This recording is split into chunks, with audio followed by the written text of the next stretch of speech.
Você é completamente maluco. Todo mundo te odeia agora. Todo mundo odeia Israel. Agora, quando você ouve essa frase, a lista de pessoas que você pode imaginar que a disseram provavelmente começa e termina com aqueles que passam suas carreiras políticas se opondo ao Estado judeu. Provavelmente não começa com Donald Trump. E, no entanto, as palavras são todas dele em uma ligação com o primeiro-ministro israelense Benjamin Netanyahu, que acabou levando a um cessar-fogo instável entre Jerusalém e o Hezbollah. Como já é praticamente procedimento padrão para cessar fogos em 2026, porém, ninguém está de acordo sobre o que exatamente foi acertado, então ninguém sabe quanto tempo isso vai durar. Enquanto isso, as forças israelenses ainda estão bem dentro do Líbano. O ministro da Defesa deles sugeriu usar em áreas do sul do país a abordagem de Gaza, e Trump afirmou ter convencido Jerusalém a cancelar o que chamou de grande incursão das FDI em Beirute, mesmo criticando Netanyahu. Então, apertem os cintos de segurança, senhoras e senhores. Esta atualização está realmente insana. O vídeo de hoje é patrocinado pela CyberGhost VPN. Acho que as pessoas superestimam a privacidade da internet. A maioria das pessoas provavelmente se conecta ao free Wi-Fi no aeroporto achando que é seguro e não de um hacker. E elas digitam suas senhas, conferem a conta bancária e torcem para que o universo olhe por elas. Não vai! Enquanto isso, seu provedor de internet, redes aleatórias, sites e especialmente metade do ecossistema moderno da internet estão todos silenciosamente rastreando o que você faz online. É por isso que eu recomendo o CyberGhost VPN. O CyberGhost criptografa seu tráfego e o redireciona por servidores seguros em mais de 100 países, dificultando o rastreamento da sua atividade online. E o melhor é que é extremamente simples. Você liga e de repente usar o Wi-Fi do hotel ou a rede do aeroporto parece muito menos que você está entregando seus dados a estranhos. Ele também permite acessar conteúdos restritos por região em plataformas como Netflix, Amazon Prime e Disney Plus, já que, aparentemente, os acordos de licenciamento foram criados por reinos medievais. Uma assinatura protege até 7 dispositivos, permitindo proteger celular, laptop, tablet e ainda compartilhar com família ou amigos. O CyberGhost possui uma política rígida de não registro, sem rastreamento das suas atividades online. Sinceramente, é algo que você só percebe quando vê quanto da sua vida está online hoje. Então acesse cyberghostvpn.com/warfronts para obter o CyberGhost VPN com 84% de desconto, mais 4 meses extras, com garantia de reembolso de 45 dias. Proteja sua privacidade, fique seguro, acesse conteúdo global e garanta o CyberGhost VPN com 84% de desconto e 4 meses grátis. 45 dias de reembolso garantido. Acesse cyberghostvpn.com/warfronts. Agora, voltando ao episódio de hoje. Durante quase toda a guerra com o Irã, outro conflito recebeu bem menos atenção: a campanha de Israel contra o Líbano. Só para atualizar vocês sobre isso, logo após os Estados Unidos e Israel iniciarem suas respectivas campanhas contra a República Islâmica, o grupo libanês Hezbollah decidiu entrar na briga. Eles começaram a lançar foguetes do sul do território libanês em direção a Israel, arrastando todo o país de volta para mais uma guerra. Israel, para surpresa de absolutamente ninguém, respondeu inicialmente atacando posições do Hezbollah no sul do Líbano, mas gradualmente expandiu seus ataques para incluir o Vale do Bekaa, no leste do país, assim como a capital, Beirute. Até agora, quase 3.500 pessoas foram mortas, com mais de 10.000 feridas. Este sempre seria um momento decisivo para o Líbano. Os dias de fingir que o Estado poderia coexistir pacificamente com as forças paramilitares do Hezbollah acabaram de vez. O presidente Joseph Aoun e o premier Sleiman atuam juntos, proibindo as ações militares do grupo na guerra e acusando-os de traição ao país em favor do Irã, e deixando absolutamente claro que essas não são palavras das quais eles vão voltar atrás quando o conflito terminar. Para Israel, porém, essa postura foi vista como pouco demais, tarde demais. Ataques a partir do território libanês não são novidade. Jerusalém tem lutado para encontrar uma maneira eficaz de combatê-los há quase meio século, sendo que Israel já ocupou partes significativas do Líbano por quase 2 décadas. Após um conflito, em 2024, eles iniciaram um processo com o governo em Beirute para desarmar o Hezbollah definitivamente. E apesar dos esforços das Forças Armadas Libanesas, ou LIF, para fazer exatamente isso, o grupo sobreviveu. Algumas estimativas indicam que eles se rearmavam mais rápido em outras regiões do que o exército conseguia desarmá-los no sul. Desde o início da guerra mais recente, Jerusalém adotou posições extremamente maximalistas. Políticos israelenses de alto escalão, como o ministro da Defesa, pedem criar uma zona de segurança similar à da faixa de Gaza. O ministro das Finanças de extrema-direita, Bezalel Smotrich, foi além, defendendo a anexação total do país até o rio Litani. Se aplicada, isso significaria a perda de cerca de 10% do território do Líbano. Isso não é apenas um conceito abstrato, algo que existe só no papel nos escritórios dos planejadores de guerra em Jerusalém. Durante a primavera, as forças de defesa de Israel avançaram para o sul do Líbano em grande número. Embora os números exatos sejam confidenciais, foi relatado que o número de soldados envolvidos está na casa das dezenas de milhares. Enquanto estavam lá, destruíram ao menos 9 pontes sobre o rio Litani, seguindo ordem do ministro da Defesa, Katz, para cortar as linhas de suprimento do Hezbollah que transportavam combatentes e armas para o sul, segundo as forças de defesa de Israel. Ao sul do rio, escavadeiras arrasaram vilarejos inteiros. Imagens de satélite mostraram o centro de Qiam, Bint Jbail e muitos outros reduzidos à terra nua. As forças de defesa de Israel relataram ter achado armas e túneis sob casas de civis, prática comum do Hezbollah e Hamas, para dificultar ataques aos seus locais. Desde então, áreas maiores foram esvaziadas, com as maiores ordens de evacuação emitidas em 27 de maio para extensas regiões, incluindo Tá, uma das cidades continuamente habitadas mais antigas do mundo. As estimativas indicam que mais de 1 milhão de pessoas foram deslocadas. Como o Líbano tem cerca de 6 milhões de habitantes, esse número é impressionante. O avanço das forças de defesa de Israel no fim da semana passada evidenciou o caráter inédito desta guerra. Pela primeira vez, desde 2000, elas cruzaram ao norte do rio Litani. Em menos de 48 horas, a Brigada Gilani capturou o estratégico Castelo de Beaufort, construção das cruzadas que simbolizava os 18 anos de ocupação israelense. A captura fácil dele mostra o enfraquecimento do Hezbollah.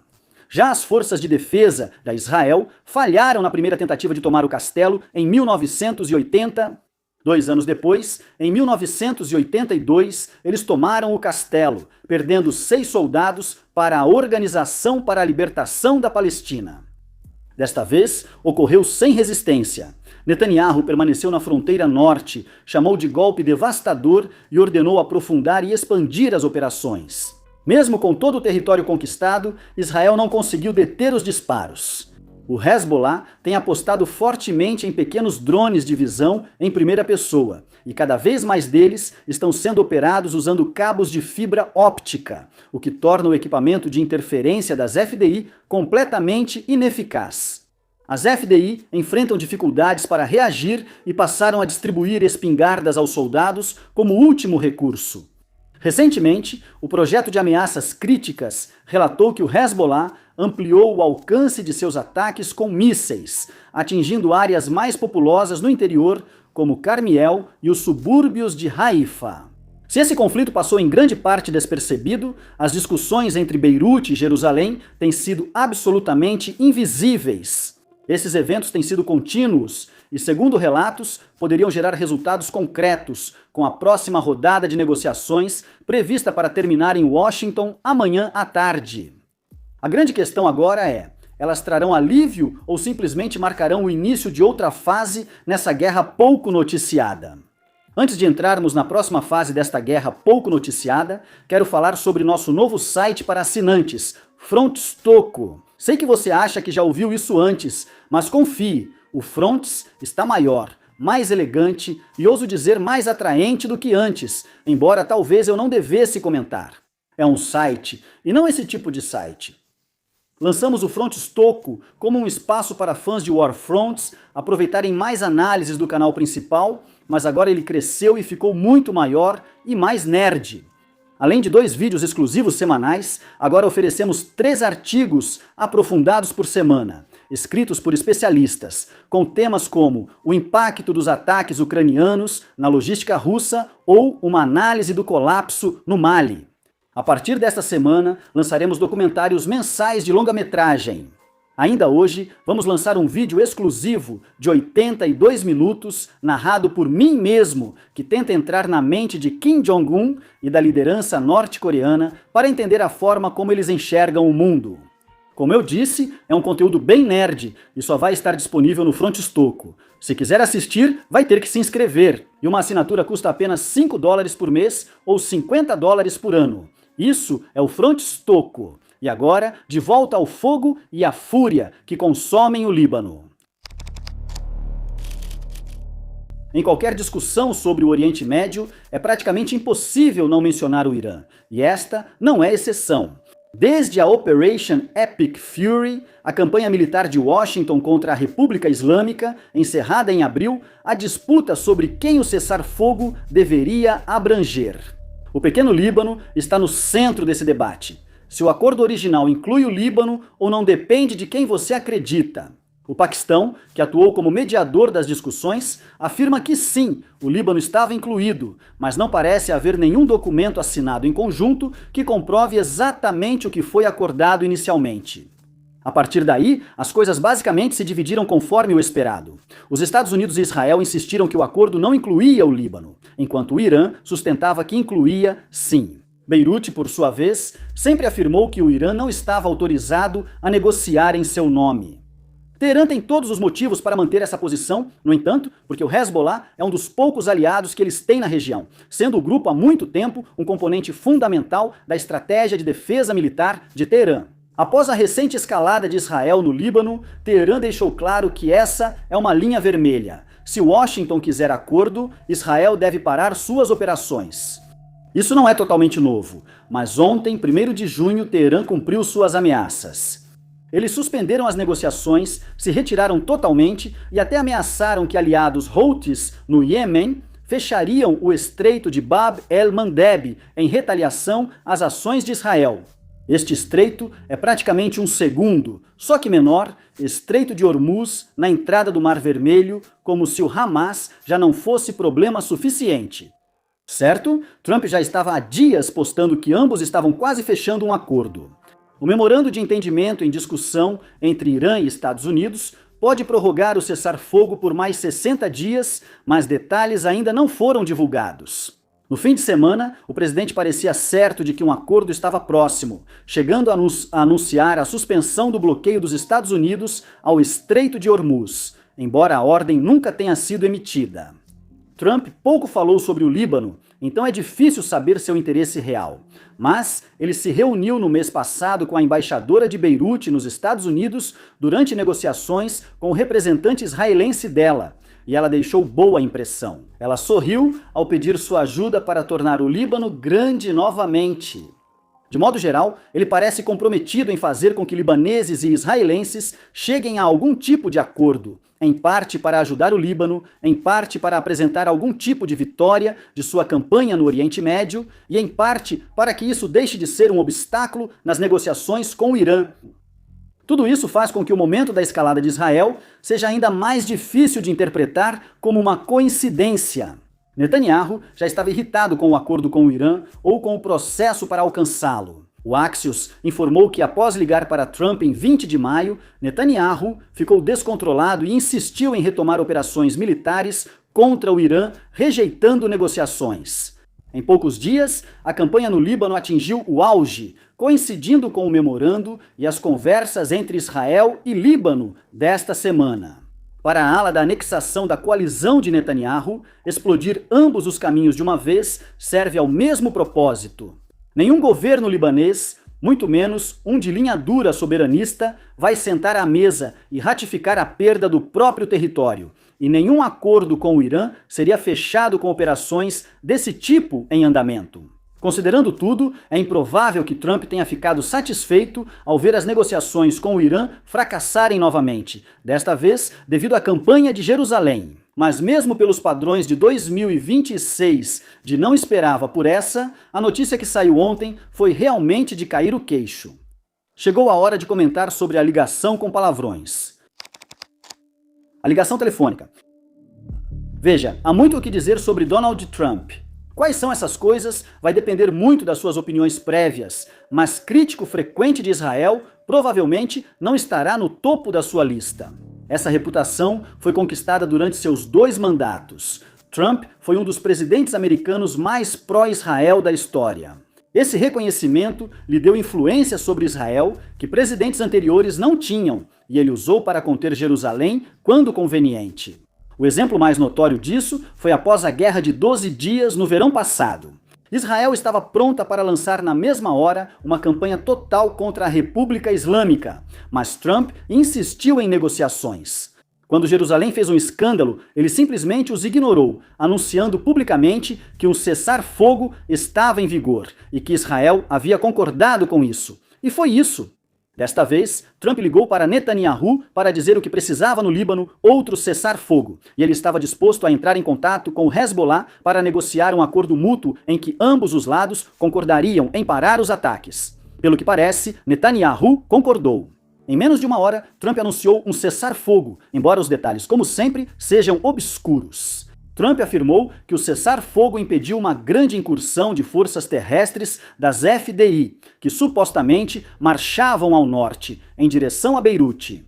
Fontes israelenses negaram que tal ataque estivesse em andamento, então, no final das contas, tudo se resume a em quem você acredita. Mas vamos ser claros. Uma invasão israelense a Beirute teria sido um grande acontecimento e provavelmente levaria ao colapso das negociações de paz entre Beirute e Jerusalém. Esses pedidos aos 2 grupos não são simétricos. Se o Hezbollah parar os ataques, haverá uma pausa. O grupo sobreviveu para lutar novamente, o que não é motivo de reclamação. Israel interromper a campanha significaria deixar os objetivos de lado pelos quais lutou toda a primavera, sem garantia de retomá-los depois. Essa disparidade pode ajudar a explicar por que Netanyahu ficou tão irritado com o pedido desde o início. A ligação telefônica aparentemente ficou muito tensa. Segundo a Axios, Trump perdeu a paciência com o colega israelense e sua postura inflexível, dizendo: "Você é maluco! Estaria na prisão se não fosse por mim. Estou salvando sua pele. Agora todos te odeiam. Todos odeiam Israel por isso. O que podemos dizer? É o famoso dizer o que ninguém tem coragem de falar." Embora não possamos verificar essa citação de forma independente, ela foi amplamente divulgada por veículos respeitáveis e levou Mark Levin, apoiador de Trump e Netanyahu, a afirmar que o vazamento violava a lei federal. Em outras palavras, ninguém sequer está tentando negar que é autêntico. Se esse novo cessar-fogo realmente vai se manter no Líbano, só o tempo dirá, mas os primeiros sinais não são animadores. Novamente, as partes parecem ter entendimentos distintos sobre o que está incluso no acordo. Israel afirmou que vai parar os ataques à capital, mas seguirá com operações no sul como previsto. O governo libanês tem um entendimento parecido, mas não idêntico. O gabinete do presidente libanês anunciou no X que os ataques israelenses a Beirute cessariam de imediato e isso seria estendido a todo o Líbano, mas sem definir prazo ou data para a medida. O principal fator imprevisível é o Hezbollah, que parece seguir um roteiro totalmente diferente. Hassan Fadlallah, membro do parlamento do grupo, diz que o cessar-fogo abrange todo o Líbano, não só Beirute, e que o Hezbollah só aceita a retirada total de Israel do país. Se for verdade, isso provavelmente seria inviável e voltaríamos à estaca zero, restando só a manchete sobre a ligação entre Trump e Netanyahu. Ainda é cedo para desistir de tudo, já que o deputado do Hezbollah não é o líder do grupo e pode simplesmente estar desinformado sobre o acordo ou mentindo para não perder prestígio com seus apoiadores. Porém, até o momento da gravação, os primeiros sinais não são animadores.